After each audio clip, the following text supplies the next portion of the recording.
ကုလသမဂ္ဂနဲ့နိုင်ငံတကာမှာမြန်မာနိုင်ငံကိုယ်စားပြုဆောင်ရွက်ဖို့ချင်းလူမျိုးမြန်မာနိုင်ငံသားဒေါက်တာဆာဆာကိုရွေးကောက်ခံလွှတ်တော်ကိုယ်စားလှယ်တွေကတနင်္လာနေ့ကတာဝန်အပ်နှင်းခဲ့ပါတယ်။ချင်းပြည်နယ်ဖွံ့ဖြိုးတိုးတက်ရေးဆရာဝန်တဦးအနေနဲ့ဦးဆောင်ကြိုးပမ်းဆောင်ရွက်နေတဲ့ဒေါက်တာဆာဆာဟာအခုဆိုရင်ပြည်ပကနေပြည်ထောင်စုလွှတ်တော်ကိုယ်စားပြုကော်မတီ CRPH ကုလသမဂ္ဂကိုယ်စားလှယ်အဖြစ်ဆောင်ရွက်မယ့်အခြေအနေကိုတော့မအင်ကြင်းနိုင်ကဆက်သွယ်မေးမြန်းထားပါတယ်ရှင်။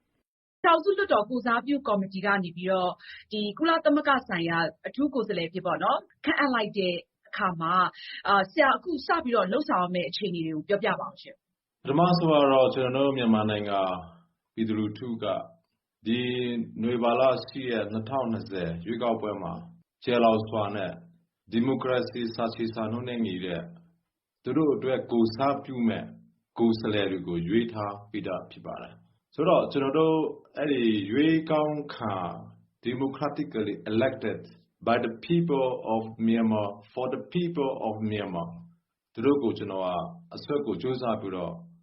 နိုင်ငံတကာနဲ့ကုလသမဂ္ဂမှာအထူးသဖြင့်ကျွန်တော်ကကိုစားပြုသွားမှာဖြစ်ပါတယ်ဆိုတော့ကျွန်တော်ကဒီလူထုကြီး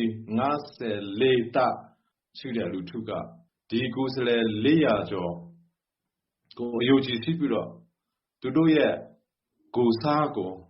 ရတည်ဖို့ရအတွက်ရွေးကောင်းတည်မြောက်ထားတာဖြစ်ပါတယ်ဒါကိုကျွန်တော်အနေနဲ့ကနော်တခြားနိုင်ငံမှာရှိတဲ့လွှတ်တော်ကိုယ်စားလှယ်တွေဥပမာအမေရိကန်နိုင်ငံမှာရှိတဲ့ lawmaker တွေလွှတ်တော်ကိုယ်စားလှယ်တွေပေါ့နော်အထက်လွှတ်တော် senator တွေပဲဖြစ်ဖြစ် congressman တွေပဲဖြစ်ဖြစ်ကျွန်တော်ကတော့ door to door သွားပြီးတော့သူတို့နဲ့ပြောသွားမှာဖြစ်ပါတယ်ခင်ဗျားတို့မိဖက်တွေဖြစ်တဲ့ဒီမြန်မာပြည်မှာရွေးကောင်းတည်မြောက်ခါထားတဲ့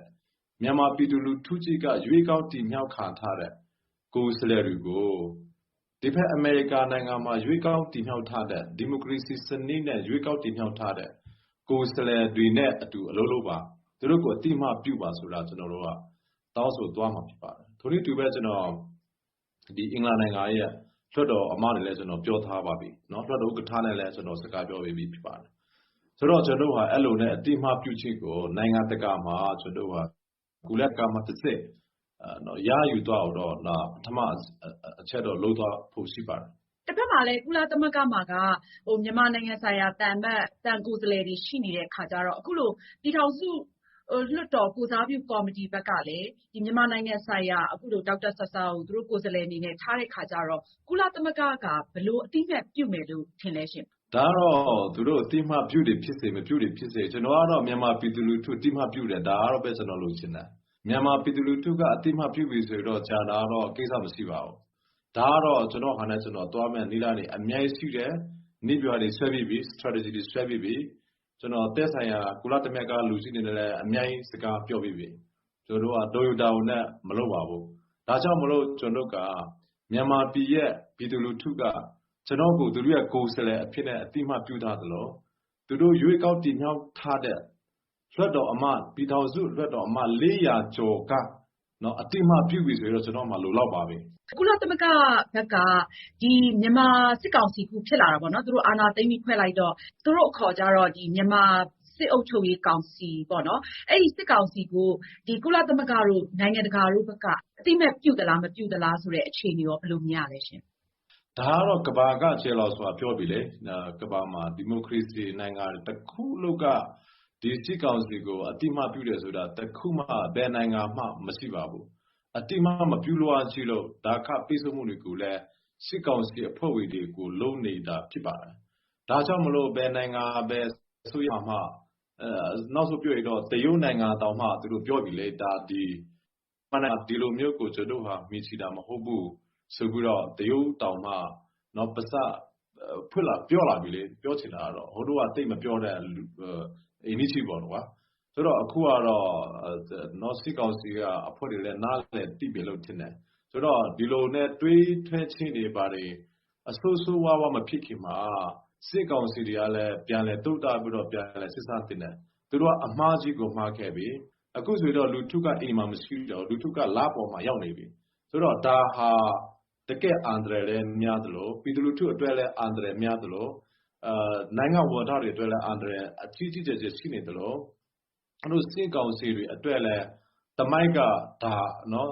သူတို့ကိုဘယ်လိုလဲအရေးယူပြီးအများကြီးနောက်ဆက်တွဲကအများကြီးဖြစ်လာတော့မှာမြန်မာနိုင်ငံတာယုတ်တွေအကုန်လုံးကိုလည်းကျွန်တော်မေတ္တာရပ်ခံမှာဖြစ်ပါတယ်မြန်မာနိုင်ငံတာယုတ်လို့ပြောတဲ့အခါမှာနိုင်ငံတကာမှာရှိတဲ့မြန်မာနိုင်ငံတာယုတ်အကုန်လုံးဒီပြည်သူလူထုဘက်မှာရပ်တင်ပါနော်ဒီ54တန်း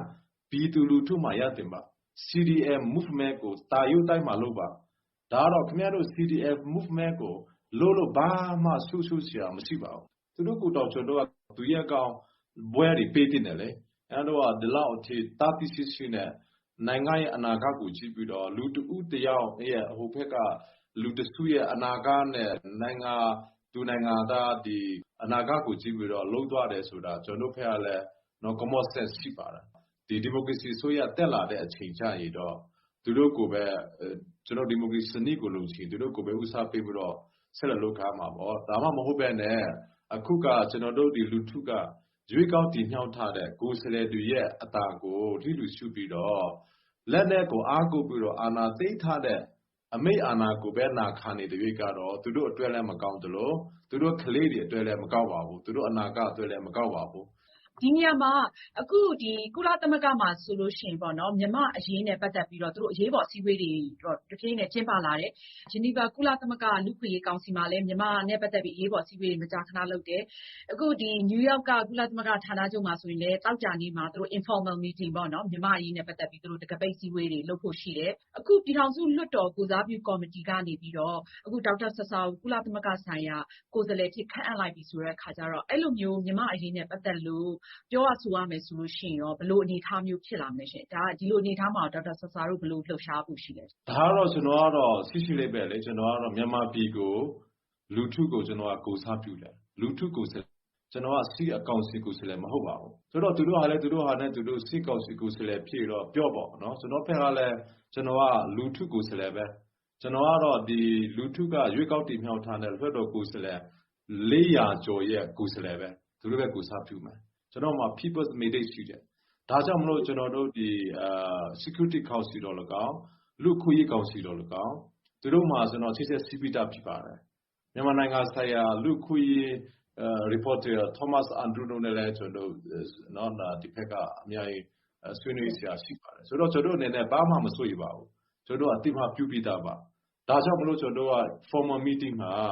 တကယ် meeting ရဲ့ဥက္ကဋ္ဌလုပ်မဲ့တဘာပတိလုပ်မဲ့သူတွေကလောလောဆယ်ဆိုဗြိတိရှအစိုးရလေသူတို့ဘက်ကလူရွေးကောင်စီမှာပြောတဘာပတိလုပ်မယ်နောက်လာဆိုတော့အမေရိကပေါ့ဆိုတော့တဘာပတိကနေပြီးတော့ကျွန်တော်ကိုစကားပြောခွင့်ပေးတော့ကျွန်တော်ပြောမယ်လေအဲ့ဒါဆိုရင်ဒေါက်တာဆဆာရှင်းပြသွားတဲ့ပုံရဆိုရင်အမေရိကန်တို့ EU နောက်ဗြိတိန်ပေါ့နော်ပါတဲ့အဲ့ဒီနိုင်ငံတွေအနောက်နိုင်ငံအများစုကအတိမတ်ပြုမယ်ဒေါက်တာဆဆာတို့ကိုမြန်မာနိုင်ငံရဲ့တရားဝင်ကိုယ်စားလှယ်တွေဖြစ်အတိမတ်ပြုလာမယ်အနေထားရှိလာနိုင်ပါရှင်ဒါတော့သိချတယ်လေမပြုလို့မရဘူးလေသူတို့ကမပြုရတော့ဒီမိုကရေစီကိုအတိမတ်မပြုတာပဲလေသူတို့ကဖက်တော့ကျွန်တော်တော့အများကြီးပြောချင်မလို့မနေ့ညကျွန်တော်တို့ထွက်တော့ဥက္ကဋ္ဌတွေနဲ့ကျွန်တော်စကားပြောတယ်နောက်ပြီးတော့ထွက်တော့ဥက္ကဋ္ဌတချို့နဲ့ပေါ့နော်ပြီးတော့ကျွန်တော်တို့ထွက်တော့မှလည်းပြောတယ်အကိုလို့ကုလသမဂ္ဂလူကြီးတချို့နဲ့လည်းကျွန်တော်ပြောပြီးပြီနော်သူတို့ကတော့နားလည်တယ်အကိုလို့ကျွန်တော်ဘာလုပ်နေတယ်လဲဒါကျွန်တော်တစ်ခုနှစ်ခုပြောတော့နဲ့သူတို့အတိနားလည်ပြီးကျွန်တော်တို့ကိုအတိမတ်မပြုတာကတော့ဒီမိုကရေစီကိုအတိမတ်မပြုတာပဲဒါရှိလေးပဲဒါပဲကျွန်တော်တို့ကစီလေးပြောလိုက်မှာအခုလိုVOAမြန်မာပိုင်းကိုအချိန်ပေးပြီးတော့ပြောကြားပေးတဲ့အတွက်ဒေါက်တာဆဆာကိုကျေးဇူးအများကြီးတင်ပါတယ်ရှင်